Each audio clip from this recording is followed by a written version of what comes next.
Romania embassy interview preparation, work visa interview questions and answers. 2026 Ask Questions. ඉතින් යාළුවනේ වෙනද වගේම ගොඩක් ආදරෙන් පිළිගන්න ඔයාලා මගේ YouTube channel එකට Romanian Life with Yes.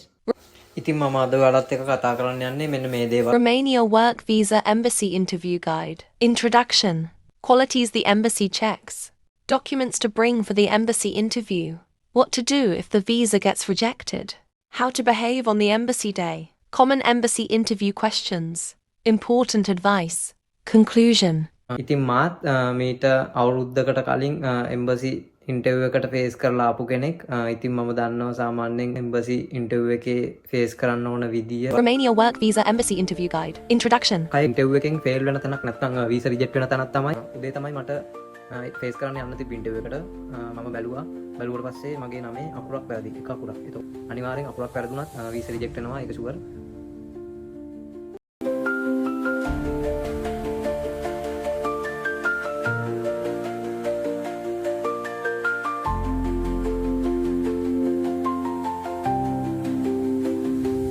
යාළුවනේ රුමේනියානු කාර්යාලයට වීසා ඉදුම් කළා සම්මුඛ පරීක්ෂණයට දින ලැබිලා ඉන්න ඔයාලගේ යාළුවන්ට සහ බලාපොරොත්තු ඉන්න යාළුවන්ට මේ වීඩියෝ එක ෂෙයා කරන්න කියලා මම ඔයාලට ගෞරවයෙන් සහ ආදරයෙන් ඉල්ලා සිටිනවා. මේ වීඩියෝ එක ඔයාලට ගොඩක් වැදගත් වෙන වීඩියෝ එකක් වෙයි. වීඩියෝ එක ස්කිප් කරන්න නැතුව අන්තිම වෙනකම් බලන්න ඔයාලා.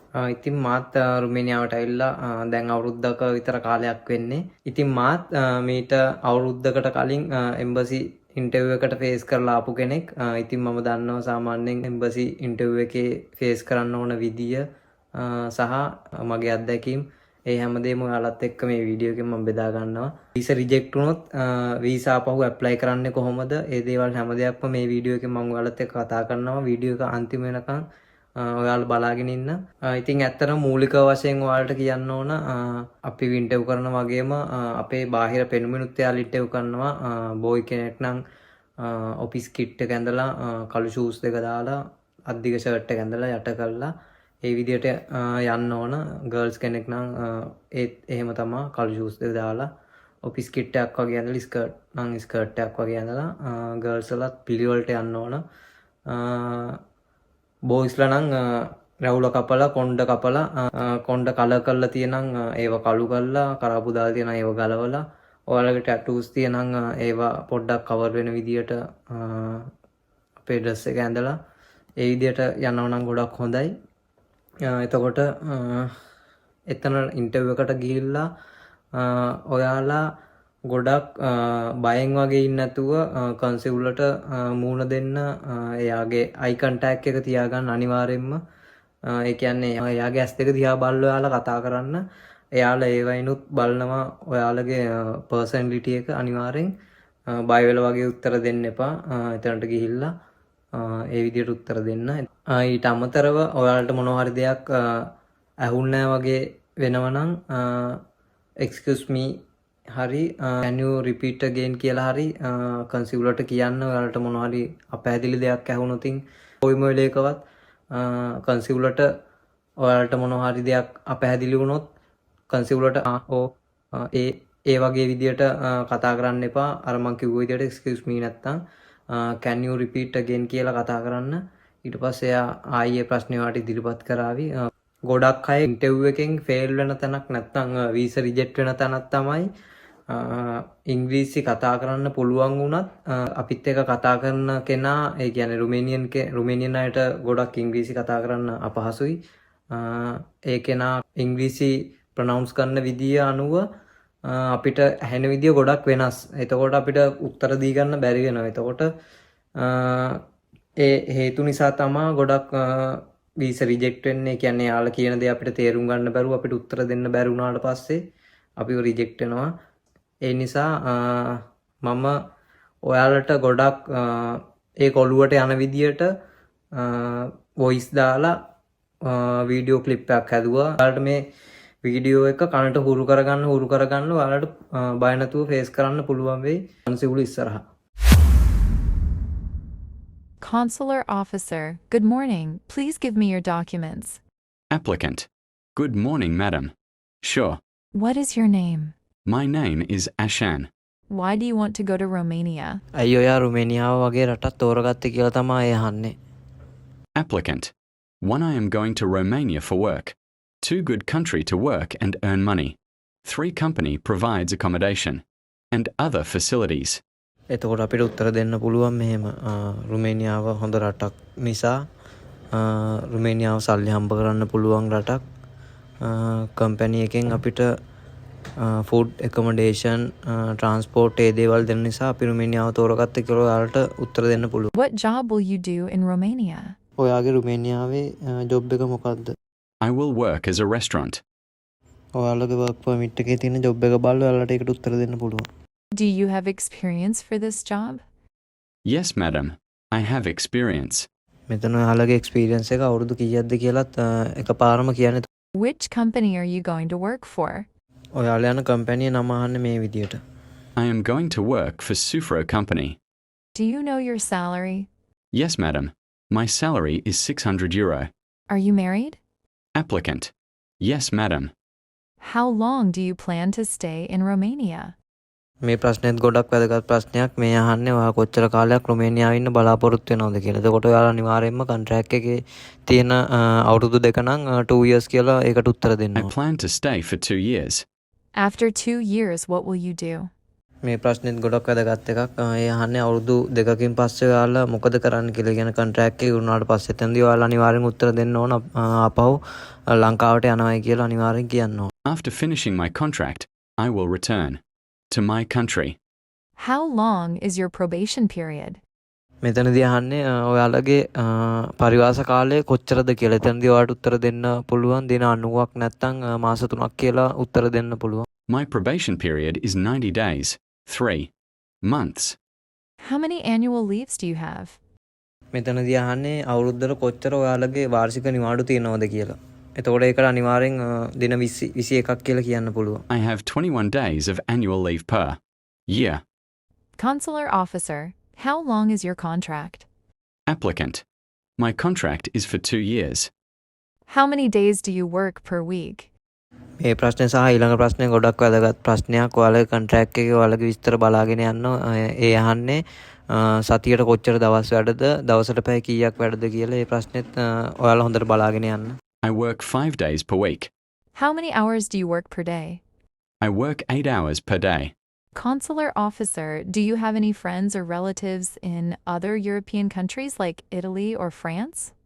මේ ප්‍රශ්නේ අහන ගොඩක් විදි තියෙනවා. මේකත් ගොඩක් වැදගත් ප්‍රශ්නයක්. අනිවාර්යෙන් එයාලා අහන ඔයාලගෙන් අහවි ඔයාලගේ යාළුවෝ ඉන්නවද නෑදෑයෝ ඉන්නවද යුරෝප් කන්ට්‍රි වල. එතකොට සමහරලාට අහයි නම කියලා ඉතාලි ප්‍රංශය වගේ රටවල ඉන්නවද කියලා. ඔයාලා ඒකට අනිවාර්යෙන් ඔයාලගේ යාළුවෝ හිටියත් නෑදෑයෝ හිටියත් ඒකට නෝ කියලා තමයි උත්තර දෙන්න ඕන. ඔයාලා නිකන් හරි යස් කිව්වොත් එයාලා හිතනවා ඔයාලා මේ රටෙන් වෙන රටකට සංක්‍රමණය වෙයි කියලා. අනිවාර්යෙන් ඔයාලගේ වීසා රිජෙක්ට් කරන්න පුළුවන්. No, madam. Okay, your interview is done. We will inform you about the decision. Thank you, madam. Have a nice day. ඔයාලට මේ වීඩියෝ එක කනට හුරු කරගන්න ඔයාලට බය නැතුව ෆේස් කරන්න පුළුවන් වෙයි අන්සිවුල ඉස්සරහා. එතකොට මම එම්බසි ගියපු දවසේ මට වුණා ප්‍රශ්නයක්. මගේ වර්ක් පර්මිට් එකේ මම ඇප්ලයි කරපු ඒජන්සියෙන් මගේ නම වරද්දලා තමයි එදා තිබ්බේ. එතකොට එදා උදේ තමයි මට ෆේස් කරන්න යන්න තිබ්බ ඉන්ටර්විව් එකට. මම බැලුවට පස්සේ මගේ නමේ අකුරක් වැරදි. එක අකුරක්. එතකොට අනිවාර්යෙන් අකුරක් වැරදුනත් වීසා රිජෙක්ට් වෙනවා. ඒක ෂුවර්. ඔයාලා යන්න කලින් ඔයාලගේ නම හරියට අකුරෙන් අකුර 100 පාරක් වුණත් කමන්නේ. ඔයාලා හරියට චෙක් කරලා බලලා ඉන්ටර්විව් එකට ෆේස් කරන්න. එතකොට ප්‍රශ්නයක් නැහැ. අපේ ඩොකියුමන්ට්ස් වල මොකක් හරි අවුලක් තිබ්බොත් අනිවාර්යයෙන්ම රිජෙක්ට් කරනවා අපේ වීසා එක. එම්බසි එකට ගියාම එයාලා අපේ මේ කියන ගුණාංග බලනවා. එතකොට ඩිසිප්ලින් විනය අනිවාර්යෙන් පෞරුෂත්වය බලනවා. අපේ ඇඳුම බලනවා. ඔයාලා යන්න ඉන්න ජොබ් එක ගැන දැනුවත්ද කියලා බලනවා. ඒ වගේම ඔයාලගේ මූලික ඉංග්‍රීසි දැනුම කොයි වගේද කියලාත් එයාලා බලනවා. ඔයාලා ගෙනියන්න ඕන ඩොකියුමන්ට්ස් මේ දේවල් පාස්පෝර්ට් එක, වර්ක් පර්මිට් එක, ජොබ් කොන්ට්‍රැක්ට් එක, ඉන්ෂුරන්ස්, වීසා ඇප්ලිකේෂන් ෆෝම් එක, 2 passport size ෆොටෝ දෙකක්, පොලිස් රිපෝට් එක, වීසා ෆී රිසිට් එක. එම්බසි ඉන්ටර්විව් එකෙන් වීසා රිජෙක්ට් වුණොත් කොච්චර කාලෙකින් ඇප්ලයි කරන්න ඕනද කියලා හරියටම කොහෙවත් සඳහන් කරලා නැහැ. නමුත් රිජෙක්ට් වුණ හේතුව හොයලා ඒවා කම්ප්ලීට් කරලා නැවත මාසකින් වගේ ඇප්ලයි කරන්න පුළුවන්. ඉතින් ඇත්තටම අපි තියෙන අඩුපාඩු හදන්න නැතුව ආපහු සේම් ඩොකියුමන්ට් දැම්මොත් අපි ආපහු රිජෙක්ට් වෙනවා. එතකොට ඔයාලා රිජෙක්ට් වෙච්ච හේතුව රිජෙක්ට් ලෙටර් එකේ අනිවාර්යෙන් දාලා තියෙනවා මොන හේතුවක් නිසාද ඔයා රිජෙක්ට් කරලා තියෙන්නේ කියලා. සාමාන්‍යයෙන් රිජෙක්ට් වෙන්න හේතුව තමයි ඔයාලගේ ඩොකියුමන්ට් වල ඔයාලගේ නමේ මොකක් හරි අඩුපාඩුවක් වගේ ඒ වගේ මොකක් හරි අඩුපාඩුවක් තිබ්බොත් තමයි රිජෙක්ට් වෙන්නේ. මම ඔයාලට පොඩි වීඩියෝ ක්ලිප් එකක් හැදුවා එම්බසි ඩේට් එක දවසට අපි එලාම් එක තියලා උදෙන්ම අවදි වෙලා ඊට පස්සේ අපි උදේ අවදි වුණාට පස්සේ වොෂ් එකක් දාලා කොණ්ඩේ පීරලා අපි ඒ විදියට ලේස්ති වෙලා ඊට පස්සේ සපත්තු හොඳට පොලිෂ් කරලා ඒ විදියට බොයිස් කෙනෙක් නම් කළු පාට ෂූස් එකක් ගර්ල්ස් කෙනෙක් නම් ඔෆිස් කිට් එක ඇඳලා මේ විදියට ගර්ල්ස් කෙනෙක් නම් මේ වගේ ෂූස් එකක් හරි කළු ෂූස් එකක් හරි දාලා එතනට අපි ගොඩක් පිළිවෙලට යන්න ඕනේ. යාළුවා බාහිර පෙනුමත් අපේ ගොඩක් බලනවා මේ විදියට බොයිස් කෙනෙක් නම් ඔෆිස් කිට් එක ඇඳලා අනිවාර්යෙන් යන්න කලින් ඔයාලගේ ඩොකියුමන්ට්ස් ටික හරිද කියලා බලලා චෙක් කරලා ඊට පස්සේ ඔයාලා බස් එකේ යනවා නම් වෙලාසනේ යන්න අපේ පොදු ප්‍රවාහනේ මොන වගේ බාධා තියෙවිද කියලා අපි දන්නේ නැහැ. එතකොට ඔයාලට ගොඩක් හොඳයි කොළඹ යාළුවෙක් ගෙදර ඉඳලා යන්න වගේ තියෙනම් ගොඩක් හොඳයි මහන්සියක් නැතුව එතකොට යන්න පුළුවන් එදාට. එතකොට අනිවාර්යෙන් ඔයාලා එම්බසි එක ගාවට ගියාට පස්සේ ඔයාලා වටපිටේ ඉන්න කාත් එක්කවත් කතා කරන්න එපා. කැමරා හයි කරලා තියෙනවා එම්බසි එකේ. එයාලා එකෙන් ඔයාලගේ දිහා බලලා ඔයාලා ගැන තීරණ ගන්න පුළුවන් ඒ වෙලාවේ වුණත්. ඔයාලා ගිහිල්ලා ඔයාලගේ තියෙන ඩොකියුමන්ට්ස් චෙක් කරගන්න කතා කරන්න නැතුව කාත් එක්කවත් පාඩුවේ පැත්තකට වෙලා ඉන්න එක තමයි ගොඩක් හොඳ.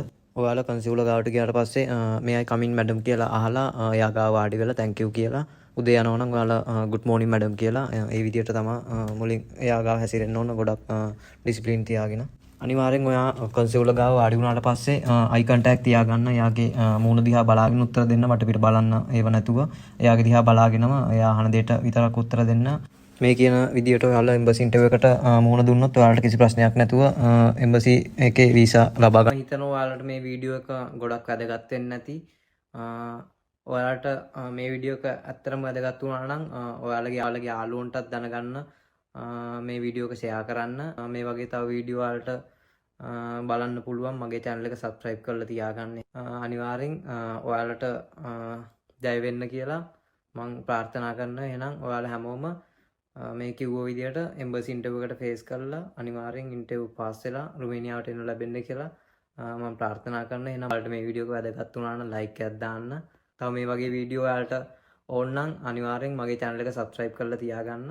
ඔයාලට මොන හරි ප්‍රශ්න තියෙනවා නම් ඒවත් comment section එකේ දාන්න. මම අනිවාර්යෙන් reply කරන්න. කියන ගමන් මේ වීඩියෝ එක මෙතනින් ඉවර කරනවා. එහෙනම් හැමෝටම සුබ දවසක්.